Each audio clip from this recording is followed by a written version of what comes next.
Hey everybody! Got another time-lapse video for you today. Something else from the old backlog. The Leather Wyrm. Unfortunately, I couldn't find the first video of this recording. I might have just forgotten to record the first, 10 minutes of it. So this is why it kinda starts as a sketch here. That's pretty unfortunate because I really like how the base sketch turned out here. This is a big boss monster for a leatherworks that you can find in the city.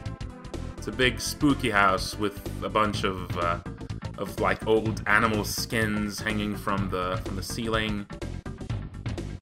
Of course, some of the animal skins come to life and attack you when you brush past them. There's also spooky wooden mannequins, of course. And at the heart of it all is a giant worm-like thing made out of just a bunch of pants and pieces of leather and skin.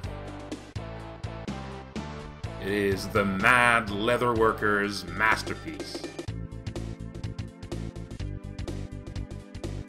This might be another case of a monster that could have a lot more visual depth than it does.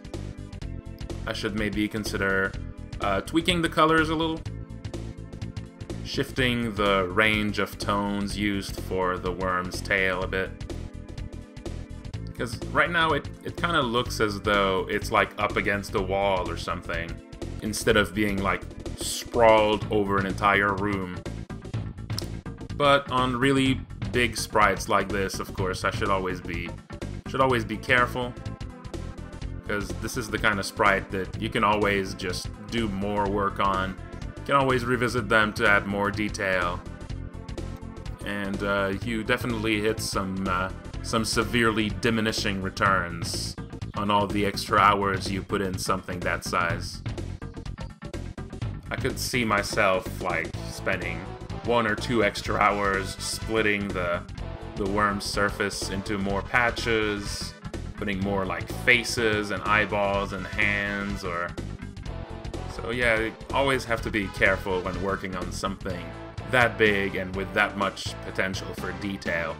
It's easy to lose track of how much time you're spending on a single sprite when it's a weird, chaotic design like this.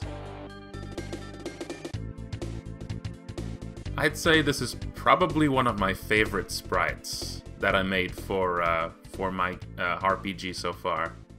This is exactly the kind of monster design pixel art that I started this project for.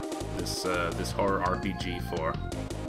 The kind of design that I would never even dream of putting together for any kind of game that had animated enemies, or required a bunch of different poses or positions for enemies to be in.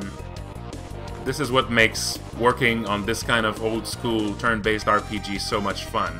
You can just go nuts on monster design. It doesn't matter. It's just an image.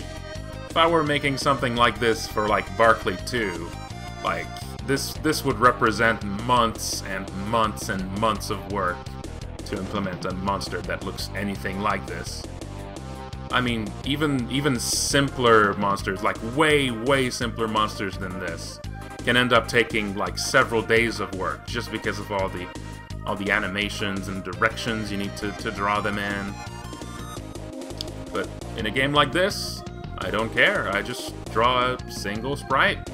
I can make it as complicated or weird or gonzo as I like.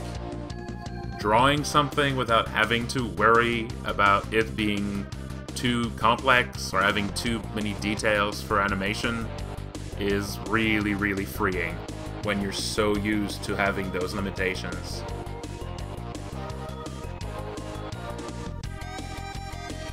Well, that's it for this sprite. As usual, I've drawn this on my Twitch stream.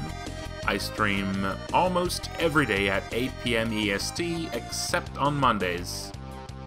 Check the video description for a link to my Twitch channel. Thank you for watching, everybody. Like, comment, and subscribe.